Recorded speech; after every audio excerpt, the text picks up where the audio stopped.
lagi kita di channel yang perlu imajinasi gratis tidak bayar. Subscribe. Yang saya hormati Ketua Senat Pak Iko, Dekan Pak Ari, dan Ketua DGB Bu Siti Setiati, dan para ini sepuh ya Pak, enggak ya? Semua guru besar dari FKUI dan teman-teman semuanya, Assalamualaikum warahmatullahi wabarakatuh. Hari ini memang saya guru besar yang nggak pakai baju putih karena satu-satunya guru besar yang bukan ilmu kedokteran. Jadi mohon dimaafkan. Dan karena ilmu kedokteran maka saya harus bawa kepean ya. Dewan Guru Besar kembali lagi turun gunung. Kali ini bukan bicara soal bagaimana politik demokrasi di Indonesia. Kita tidak lagi bicara bagaimana perkuliahan diselesaikan dalam waktu yang sangat singkat.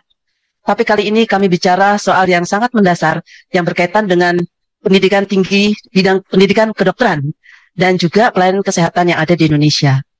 Saudara yang hormati, saya sebagai pimpinan dari Dewan Guru Besar tentu sangat mengapresiasi apa yang dilakukan oleh teman-teman guru besar FKUI. Dan sebenarnya ini bukan masalah yang baru karena sejak akhir tahun lalu di DGPUI kami telah ramai membicarakan mengenai hal-hal yang terjadi di bidang kesehatan kita. Dan kami melihat bahwa pernyataan yang nanti dibawakan oleh Bu Siti Setiati bukan berdasarkan seperti yang disebarluaskan oleh buzzer pada kepentingan pribadi atau kelompok-kelompok dokter saja. Ya, bukan itu. Akan tetapi muncul dari rasa tanggung jawab moral dan juga yang berkaitan dengan tanggung jawab intelektual. FKUI adalah fakultas pertama yang muncul di Indonesia, dulu namanya Stovia, tahun 1920, dan fakultas hukum yang kedua dengan Rex Bogus School tahun 1924. Jadi kami punya peran intelektual yang sangat signifikan buat Indonesia.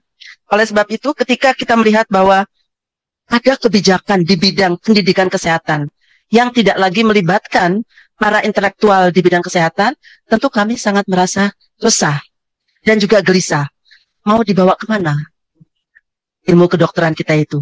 Mau dibawa kemana pelayanan kesehatan pada masyarakat? Saudara yang saya hormati, dengan adanya pergeseran dalam pendidikan kesehatan ini, kemudian bisa dipertanyakan, apakah dengan demikian kita tetap bisa menjamin standar mutu yang tinggi? Apakah kita tetap bisa melihat bahwa ada dampak yang positif terhadap masyarakat? Inilah bagian-bagian yang kemudian menjadi kepedulian kami, kepedulian Dewan Guru Besar, terutama Dewan Guru Besar Fakultas Kedokteran Universitas Indonesia. Bukan berarti seperti dikatakan oleh Pak Dekan tadi, kita menentang kebijakan. Tapi kebijakan yang diambil tanpa evidence based, tanpa melalui satu proses pengumpulan data sebelumnya, tanpa melihat impact dari masyarakat, tentu saja akan mengganggu kebijakan yang ada di Indonesia. Termasuk juga penempatan dari orang-orang di dalam posisi-posisi kunci yang tidak selalu melihat kompetensi dan pengalaman bersangkutan. Dan ini tentu saja berbahaya buat kita semua. Kami sangat berharap bahwa pemerintah, karena pernyataan ini terutama ditujukan pada pemerintah dan juga agar masyarakat mengetahui apa yang terjadi di bidang pelayanan kesehatan, agar berdialog dengan kaum intelektual di bidang kesehatan, berkomunikasi dan juga berkolaborasi. Negara ini tidak bisa dibangun hanya dengan satu tungku tadi dikatakan oleh Pak Iko ya. Ada masalah kesehatan, ada kolegium dan juga ada dari pemerintah. Nah, tidak mungkin satu hanya bisa berjalan tanpa melihat yang lain. Karena yang kita lakukan adalah demi kemaslahatan 282 juta rakyat Indonesia. Jadi kami berharap bahwa suara kami, suara DGB, terutama DGB FKUI, didengar oleh pemerintah dan memperbaiki apa yang kurang tepat pada masa-masa yang lalu. Itu catatan singkat tapi rada panjang dari saya. Terima kasih. Billahi taufiq wal hidayah. Wassalamualaikum warahmatullahi wabarakatuh. Kita barangkali untuk bahasa awam, bayangkan jika dokter itu yang menangani keluarga Anda itu tidak lagi disiapkan oleh para guru besar dan ahli, tapi ditentukan oleh pejabat. Bayangkan jika ilmu kedokteran yang menyelamatkan nyawa manusia itu bisa diatur oleh birokrasi, ya, tanpa pengalaman medis yang sekarang ini barangkali sedang disiapkan. Nah, pada tahun 2024 ini justru proses itu diganggu atau dimorak-porandakan. Ya, jadi barangkali bagaimana seorang dokter itu bisa mendapatkan kualitas yang baik? Apakah kalau saya sebagai dokter kandungan, apakah Bapak rela istri Bapak atau anak Bapak dioperasi atau diobati oleh seorang dokter lulusan dokter yang bisa tidak bertanggung kualitasnya? Ya, oleh sebab itu kami menjaga bangsa atau rakyat Indonesia dari upaya hal yang mencelakakan bangsa atau rakyat Indonesia ini. Nah, jadi suatu negara itu tidak kuat dengan kekuasaan, angkatan perang dan sebagainya. Negara itu akan kuat apabila ilmu bangsanya itu kuat dan juga berlandaskan profesi yang beretika. Saya kira itu yang barangkali inti pesan kalau kami dari sisi akademik. Terima kasih. Suasana para dokter sekarang ini nggak seperti dulu. Setelah semua kewenangan itu ada di Kementerian Kesehatan, STR ada di bawah konsil, yang harusnya konsil itu langsung ke presiden, ini melalui Menkes. Kemudian SIP, itu juga kewenangan yang tadinya ada di PTSP Pemda, sekarang di Kemenkes itu bisa membekukan atau menerbitkan SIP. Kemudian SKP, Satuan Kredit Profesi, itu juga tadinya di ID, sekarang di Kemenkes. Kemudian evaluasi nasional atau uji kompetensi, itu juga di Kemenkes.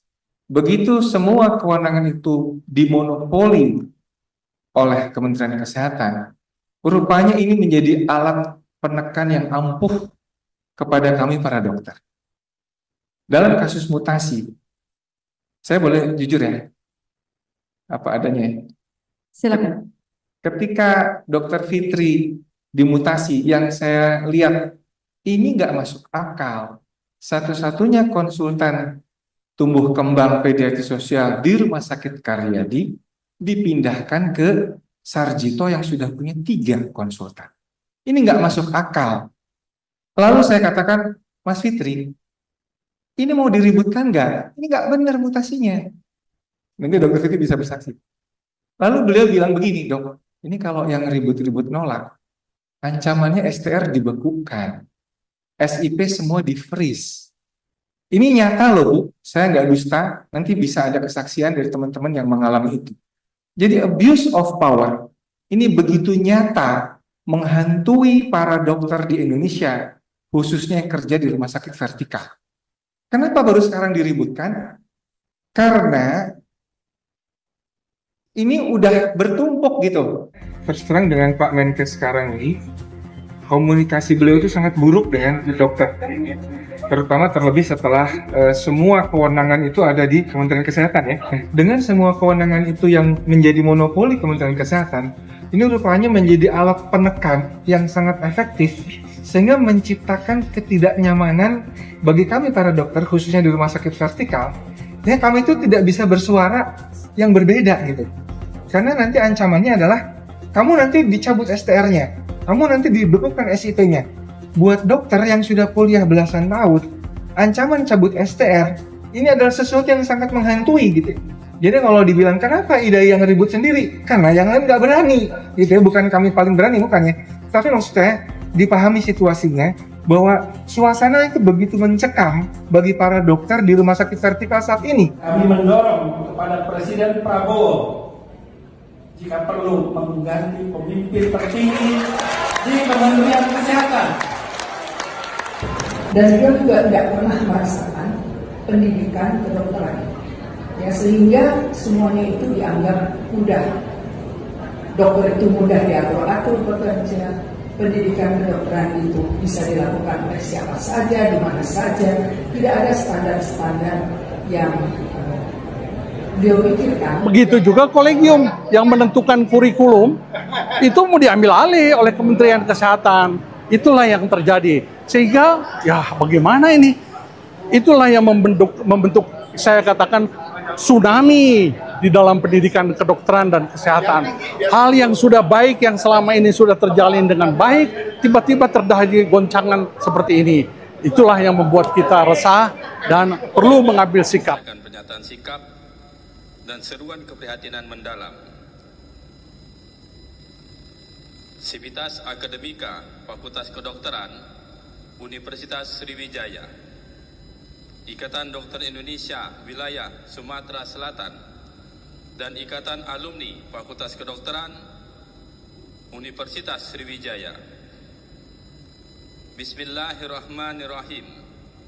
Salam sejahtera bagi kita semua. Kami yang tergabung dalam Sivitas Akademika Fakultas Kedokteran Universitas Sriwijaya, Ikatan Dokter Indonesia Wilayah Sumatera Selatan, dan Ikatan Alumni Fakultas Kedokteran Universitas Sriwijaya, dalam suasana keprihatinan yang mendalam, menyampaikan pernyataan sikap sebagai bentuk tanggung jawab moral, akademik, dan profesional kami terhadap keberlangsungan pendidikan kedokteran dan pelayanan kesehatan yang bermutu dan berkeadilan.